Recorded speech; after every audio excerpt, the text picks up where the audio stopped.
Be on a boat. We're Americans. We're going to spend money. And at the risk of sounding morbid, the oldest travel influencers on the podcast scene at some point here. So Chuck and I are happy to take your calls. Well, if I had a secretary, we're separate but equal. Someone has to like me best. Enough money and time, you can do anything you want in this world. The man, the myth, and legend. I got a Volvo. Not a political statement. Travel like something is potentially going wrong. Extra underwear. You can't wear shorts everywhere. Chuck decides to move to France. Well, first of all, let's just say this. Everybody get your passports. Who's coming? I'll fight you. I'm not trying to be funny. They speak the language. Today's my last day. We're just going to shut down right here. We spent 4 days of the cruise in our cabins dying. And if you're sick, don't travel. Ever handsome, ever friendly, ever wonderful. It's not that I don't like children. She's very picky about everything but her men. I do believe I proclaimed through the spirit that day. Because I don't wear pajamas. And last week on Life in the Baggage Claim. Hey everyone, if you're just tuning in today to Life in the Baggage Claim, you're about to enter part 2 of our What the Fuck is Happening and our take on the state of it all. A small mini-series stemming from a long recording. We hope you're enjoying this mini-series. It's spoken from our hearts, from a place of authenticity, and we really hope to hear from you. So knowing that we're long-winded, we decided to provide this to you in multiple parts. So we hope you enjoy it. Go on, take a listen. Here we go into episode 15, part 2 of our What the Fuck is Happening series. So the thing that's interesting is that this ageism part, I think that's really one of the biggest keys we keep bringing up. Ageism is probably one of the most frequent discriminations that happens. So I'm going to tell you a quick story. This happened to me. So my son used to work for a pretty big corporation, local. I won't say the name because I don't want to burn any bridges for him. But he worked in one department and there's another department that had to do with sales. Well, I've done a lot of sales in my life. I excel at sales. Like I've always, reached toward the top of every place I've worked with sales. So my son was talking his company up, so excited. He talked to his manager. His manager's like, yes, have your dad apply. You'll be in a different section, so it won't be familial, whatever. Have him apply. It sounds like he's really uniquely qualified. So they wanted somebody with sales, but they wanted somebody with a lot of management experience of young teens. Public school, a lot of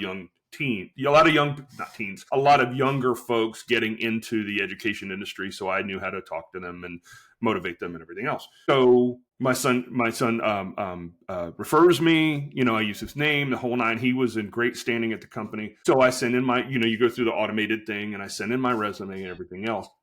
I sent in my application and resume Saturday evening at like 7 o'clock. I was sitting at the house and he and I had been talking for 3 or 4 days and he was telling me, what to do. And anyway, I get done at 1:42 a.m. on that Sunday, the very next day, automated email. Thank you for your interest. You're not right for us, so on and so forth.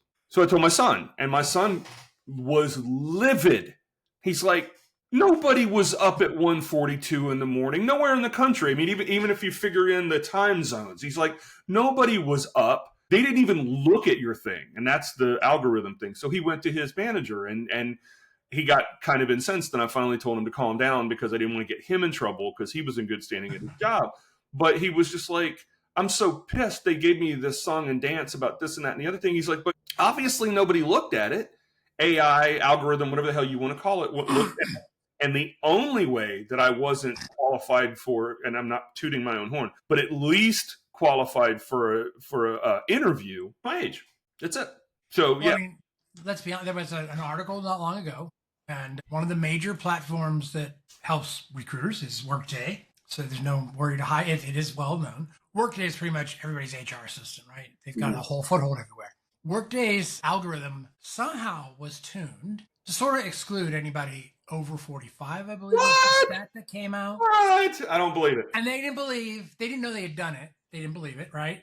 But it was built in. This wasn't something they say companies didn't set up. But basically, it would just immediately kick out anybody who applied was over a certain age. And so it got me thinking back in the time, and I've shared this with some friends. First of all, our hiring process is broken. The job market's broken. If anything, AI has broken more than it's built. Correct. No, you're right. And I have said, it would be really interesting if we would embrace sort of a blind hiring process, right? So you'd have to strip your resume of all your personal information, anything that identified your race, creed, color, and whatever. It would just be an experience-based resume. That's what the employer would get. They wouldn't get to know your name. They wouldn't get to know your number, your location, or anything, right? Nothing. Mm-hmm. They don't know if you're male, female, or anything. Now they go through and they pick you based on true qualifications, right? I guarantee you the swag of who gets jobs changes quickly because people who are qualified, like you said, you look good on paper. But if someone doesn't like white guys with beards, or doesn't like guys with beards, right? Or bald guys. I mean, they're just going to like, I don't know, it's not my type, you know? People do that. We have a bias. Humans have bias. It just happens. Of course we do. And this is not a political statement, but this is like what drives me crazy. I got in an argument with a gentleman the other day who I really like and respect, but politically he's usually wrong. But we're talking about DEI and this and that, and I let him go on for a minute. I'm not going to get into this, but Charlie Kirk's assassination has brought up, if nothing else, it has brought up some good conversations about what is hate speech and what's not, and what's this and what's that and the other thing. But it's like he once said, and this guy paired this, he once said, you know, when I got on an airplane and I see a black pilot, I wonder if they're qualified or if it's because of color of skin. Well, what's very interesting about that is I grew up, I have raging ADHD. If anybody who listens to this, A, I've mentioned it before, but B, my God, if you can't see it, please open your eyes. But well, those of you who are only listening, just believe me, we both have ADHD. Bad. Wait, what? Squirrel, huh? It's bad. But no, so my parents, in their infinite wisdom, because in, you know, the 70s, nobody knew what the hell this was. They sent me to a very exclusive private school. I'd wear a coat and tie every day. We could dress down on Fridays and wear a sweater with our tie. I mean, from first grade on, we took 8 years of Latin, the whole nine. So I grew up around a lot of entitled, what I like to call white people. Not white people, white people. And you know what I'm talking about. I'm talking about the trust fund babies. I'm talking about the people who, you know, have lots of letters after their name and their parents have letters after their name and all that. And nothing against those folks. I grew up around a lot of them. So I have a little bit different way of looking things. What went through my mind when I heard that quote, and again, I'm not saying anything negative about Charlie Kirk. This has nothing to do with him other than the fact that he made that statement, which is often when I look at white men managers, I wonder who they know. There's nobody listening to this right now who hasn't worked someplace where some assistant manager or somebody like that didn't get their job because they were buddies with the manager. And I'm sorry, but that's DEI as well, folks. And I'm not beating up on white guys. I am a white guy. It's if you can't see me, I'm so white, I'm almost translucent. But the bottom but the bottom line is that what Jim just said is correct. It's bias. I worked for a company recently, and I worked in a specific department, and the assistant manager was left, fired. Nobody's really sure. Well, somebody is, but we weren't sure what really happened. But they assured us they were not going to bring in anybody who didn't have extensive knowledge of what we did. And then the person they brought in was a friend of the manager from a former store who had zero, and I'm not being funny or facetious, zero knowledge of what we were doing. If that's not a DEI hire, folks, I don't know what is. So I think the whole DEI debate is bullshit because lots of people get jobs because of who they know, not necessarily what they know. So unless we can wipe all of that out magically somehow, and as Jim was just talking about, go completely from experience blind, no race, gender, geographic locations, age, none of that, unless we could magically live in fairyland and have just that be how we get job interviews, then we're all living under DEI. I've gotten jobs before because of people I knew. I was qualified, but still, got a foot in the door kind of thing. And I just happened to be a white guy, but we've all been there. We've all had a manager who had no flipping idea what they were doing, but they were best buddies with the district manager or something like that. Well, I got my first big corporate gig because my dad worked there and my grandmother worked there. Okay, so it's one of those the name held something, right? So that's how I got in, and I got. You still had to perform. I was brought in as a graphic artist, which I knew about as much for graphic arts as like coloring. Because let me get some crayons and paper. I'll draw for it. Right. But here I was. I knew computers, and that was my leg in. Right. I was a kid that had computer skill. And so here I was in college working at this major defense contractor doing graphic design. I'll tell you the fun thing. One of the fun stories in my life is I drew an anti-tank missile system, right? Arm held. They brought a mock-up in for me to carry and use and try so I could draw it. Oh, wow. So, but I was doing this. And then this is about the time when GE dissolved and their managers went everywhere and basically destroyed American companies because they were coming out of a GE's culture, which wasn't great, right? That's when I had a manager actually stand and read Bible verses to me at his desk. Had I known then what I know now, I could have made a lot of money. Yes, sir. Well, let me ask you a question, because you and I are friends, and I know you'll know where I'm going with this. So what you just described, were you qualified for that job? The job you were given, not that you morphed into and learned, but were you qualified? Or let me rephrase that. Were you more qualified than probably 50% of the people who applied for it? No, I really think that was a nepotism case. I was given the job because they knew my family. And that's... And the guy who was hiring me he was actually the guy who hired me was a friend of my dad's. Mm-hmm. The guy who I ended up working for was a bishop in the Mormon church and a friend of my dad's. So I moved through that company because they knew my dad. And yes, I proved myself. Don't get me wrong. Right. And I went from being a graphic artist to the head of IT and telecom in that company. Okay. So, and I knew shit about telephones. When they said go punch wires down the wall, I looked at them like, huh? And see, so yeah, and again, I know you know this is transparent. I know you see where I'm going with this, but obviously you made your way through and you were successful. And I'm not taking anything away from that. I'm saying that just like you and I are talking about being over 50 and we can't get through the damn door, you got through the door because of nepotism, and then you produced. And I don't see, I have to be very careful here. For the most part, I don't see anything wrong with that. But that, in my mind, destroys the entire DEI argument about it's just because they're of color or they're a different gender. Lots of people would bet, I'll make a bet right now. I will bet that of all the people, the 14 people listening to this or whatever, hopefully it's a lot more than that. By the way, friends, like, subscribe, tell your friends. I would bet most everybody listening to this has gotten a job at some point in their life. Maybe it was a starter job, but have gotten a job in their life because of somebody they knew. Not necessarily because they were overly qualified. I think everybody does. I mean, I'd be really surprised if somebody in the comments, please, in the comments, call me wrong.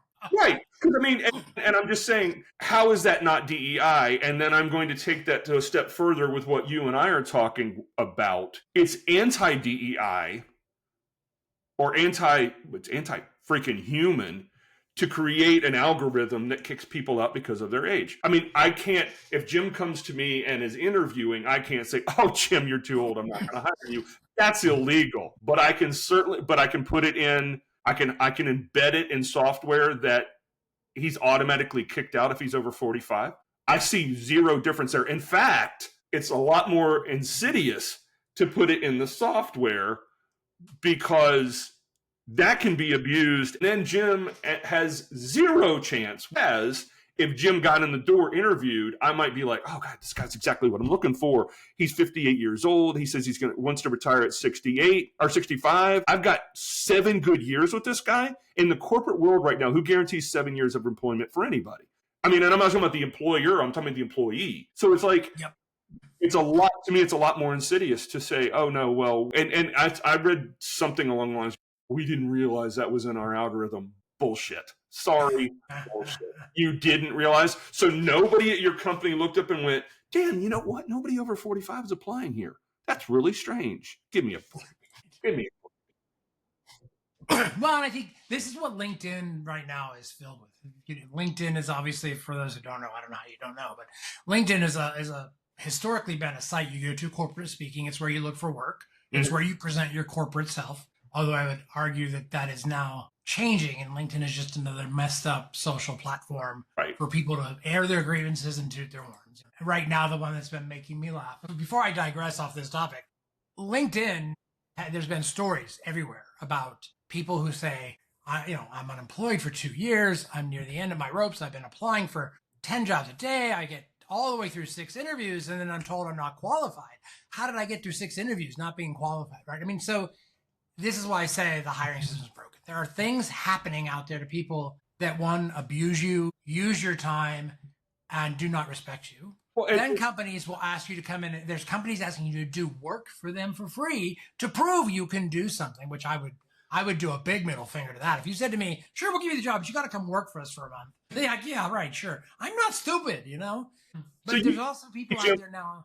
Let me interrupt you for a second. You've been a manager before, right? You've hired people? I've been a director. I've hired people, yeah. I have as well. And I'm not trying to be funny. What in the hell could you have missed in the first 5 interviews that you suddenly would catch in the 6th? What I'm hearing, and I've been there.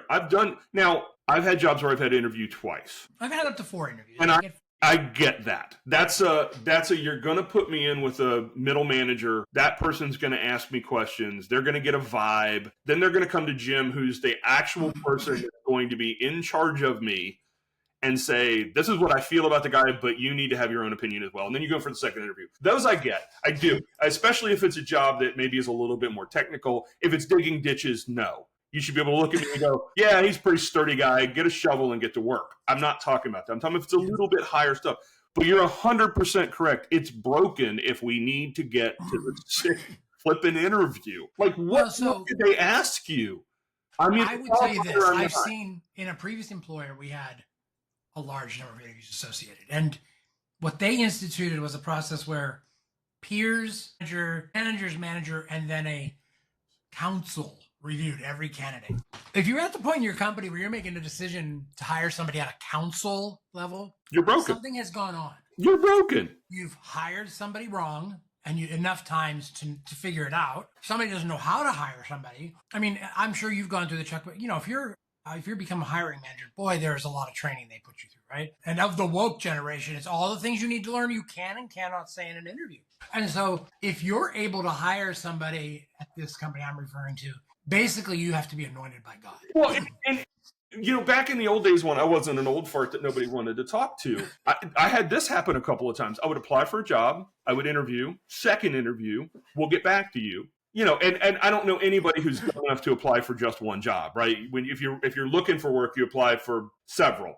Can't tell you the number of times that heard nothing, took a job, and then like 2 weeks later, the company would call and say, we'd like to offer you a job. I'm like, it's been 4 weeks. Who waits 4 weeks to make a decision, and B, who sits on their hands for 4 weeks waiting for you to maybe call me about this job? That's like the most. They do that. That's the current market. Right? I know, but that's the most inefficient thing I can think of. It's disrespectful for a pool of people who. So again, the current glut of unemployed people are anxious. And let me tell you, the friends I have that are unemployed longer than me are at their wits' end because they see a sign at the end of the road. Right? They can see the sign now. They don't know what they're going to do. No.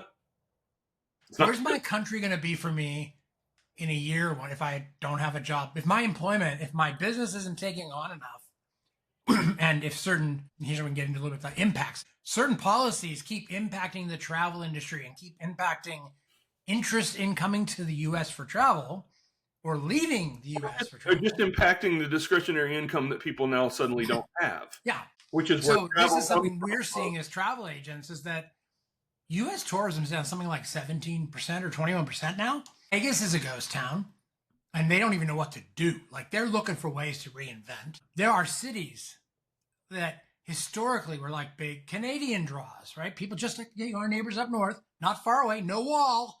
They won't come here. Countries are being advised in Europe. They're advising their citizens not to go to the U.S. I have never in my life heard that. I've heard don't go to this country or that country. Because right. And it's usually never one of those. Well, it's usually cyclical too. They're having a little bit of problems in this country, and then 2 or 3 years later, you hear that they cleaned their, they cleaned it up. You know what? I don't mean physically cleaned it up. I mean because it was crime or they got crime under control, or the government tightened up and got their act together, or whatever. But yeah, I mean, so if people in the UK, let's just take the UK, people in England are being advised not to travel to the United States. I know. If England is afraid to send its people here, we got a big problem because, hey, folks, that's who settled this country. Yeah, exactly. That's like your weird third cousin being afraid to come home. Yeah, so I mean, there's something going on there that just baffles me because the policies we have in this country, and I'm sorry for those of you who are listening foreign, I'm sorry what we're doing to you, and for my countrymates, my citizen friends and non-citizen friends, the folks who live in the U.S., we're being impacted too. Don't think that this hits everybody else. Tariffs, costs, your purchasing power has decreased in the last 25 years. Your salary has gone down in the last 25 years. If you have your ability to go out and have leisure time spending has decreased. A year ago, people were hopping on cruises just cuz and didn't think twice. Yours truly was one of those people. I went on 6 cruises in the course of 6 months. Mm-hmm. That's insane, but it was doable. It wasn't that expensive. Cost hasn't gone up that much. but my ability to do it, I would say, has gone away, right? Because of income. Right. And if 25% plus of your population is now unemployed with no money coming in and no unemployment because they've exhausted that, then they're not spending it. So you just pulled 25% of the population away. And guess what? Bears or bros and money are not going to use the small business. They're going to use each other. They're going to help each other. They never do. This whole BS line, and this is not political, this is just my opinion. This whole BS line of billionaires create jobs is absolute, utter bullshit. Small businesses have always been the backbone of the economy. They're the ones that create jobs. By small businesses, I mean 100 employees or less. I don't mean necessarily, Jim and I are both small businesses. He's him and we're minuscule. Right, we're one person entities. No, businesses that employ under 100 people or less are small businesses, and they have always been the generators, and they're closing. Mm-hmm. Folks, look around, look in your main street, look wherever you are. Businesses that have been there for decades are closing because costs have gotten so ridiculous and everything else. And all right, I'm going to do it, Jim. I'm going Just do it. I'm going there. Plug. I've had a health scare. It remains to be seen. They're checking on some things, but I've had a health scare. So for the first time in my life, I really am thinking about health insurance. I mean, I've always had health insurance. I have health insurance through my wife's job. She works for a public school system, and the insurance is really good. So I've got, she and I, over the years, if the company I work for's insurance was better, we ran under me, and everybody's played this game. Everybody listening has probably played this game. So my insurance is under my wife's job, but I'm starting to think about that. And we're the only industrialized nation where the majority of health insurance is tied to your freaking job. That is the craziest thing I've ever heard of. And if anybody, take off your political hat for a minute and step back and think to yourself, how does that make any damn sense? Because A, it means you've got to be employed by a company. First of all, you have to be employed full-time in most cases to get health insurance through your company. Second of all, you have to work for a company that has any kind of healthcare, period. Decent healthcare is a whole different thing. And I'm not talking about like a $5,000 deductible for people making $25,000 a year. Let's be realistic. And then last but not least, you have to be able to afford it. And it puts pressure on the employer. Like what kind of system is that? And again, I'm not being left, right, up, down, back, forward. I'm just saying, what kind of system is it where, do you realize that I don't know if you know this or not. And there's going to be people that are going to blow it up in the comments. Go right ahead. I can prove it. We're the only major industrialized nation that allows our health insurance companies to make a profit. Insurance companies in other countries, no, they can make a profit off of life insurance, auto insurance, home insurance, pet insurance, whatever. They're not allowed to make a profit, not lose money, folks. Don't get your capitalist hacks and hacks up or whatever, but they're not allowed to make a profit on health insurance. Why should they make a profit on health insurance? It's the one thing you can't do without. If I have a heart attack right now, it should never cross my mind whether I should or should not call 911 because my family might go bankrupt. That is the craziest damn thing I've ever heard of. Now, if we're talking about elective surgery and Jim and I both decide we don't look as good as we used to and we decide to go have a facelift or whatever, that's on us. Government shouldn't touch that. Nobody should touch that. That should come out of our pocket. I'm fine with that. Or our insurance if it's written in. I'm fine with that. I'm talking about basic health care. I worked with underprivileged kids for 20 years. No parent in this country should have to watch their kids suffer with strep throat for 3 or 4 extra days because they can't afford the doctor's visit and they can't afford the prescription. That's the craziest freaking thing in the world to me. If you're pick a number, folks. If you're under 16, you should be able to get free health care if your parents can't afford it. I believe that. You can call me liberal. You can call me leftist. You can call me whatever the hell you want to call me. I call it a realist because Jim and I were talking about this yesterday, this whole immigration issue and everything else, which I'm not going to touch. But the idea that the kids have something to do with it. Jim and I were laughing about this yesterday. When you were 4 and your parents said, get in the car, we're going somewhere, you didn't go, Mom, Dad, let's think about the legalities of this. You got your ass in the car. So you're here. You're a 5-year-old kid and you're sick. Are we really, as a nation, the greatest nation in the world, are we really going to look and go, oh, you're the wrong color, you're the wrong this, you're the wrong that? Yeah, we really can't help you. It's a 5-year-old. Give him some damn antibiotics and move on. Let's be realistic. Wow. Sorry. No, I mean, I'll be honest too. I've got a couple health conditions, as folks who know me know it. And one of them is a life-affecting health condition that I've had for 20 plus years. Under control, no issue. But it was always in my head, I thought, I'll always be employed. I'll have insurance. I won't worry about it. The meds I take used to cost about 16 grand a quarter. And what's silly is I'm still taking those meds and they're not charging me nearly that on the insurance I'm on with the government. So what? Wow, we're really drifting into other things here, but no, but it's all part of the broken system. It is. It's all part of the broken system. Well, it's part of the broken system, and it's all part of being over 50. So we're going to take, other than children, leave children out of it.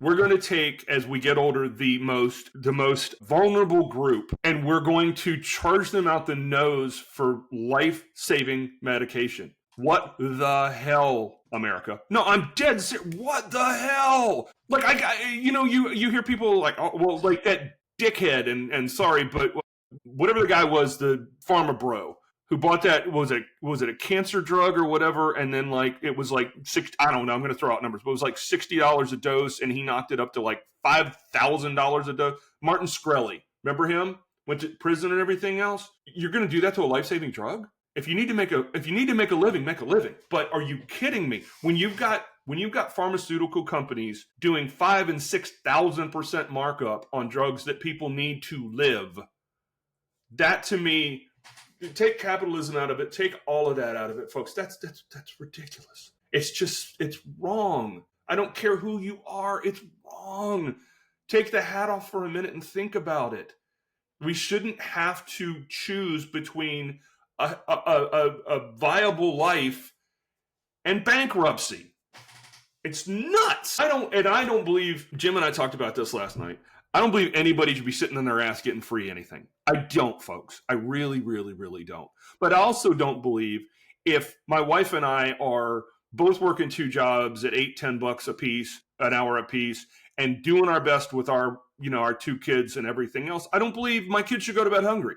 I don't believe that. I'm not saying the government should pay for everything forever. There are people smarter than me who can come up with the numbers. But at some point, you should get help until you can get over the hump. And then when the hump is reached, you're on your own. But to suggest that, yeah, well, shit happens, there are little kids involved. If Jim and I as adults make bad decisions, fine, we have to live with our bad decisions. But you can't paint the kids with the same brush and go, well, mom and dad made a big mistake, so the kids have to suffer. Really? Does anybody want that? And if you do, please don't put it in the comments, because I don't want to know you. I don't want to know you. If you can't put kids off to the side and say kids don't deserve to suffer for any reason, then wow, this has been turned into a thing.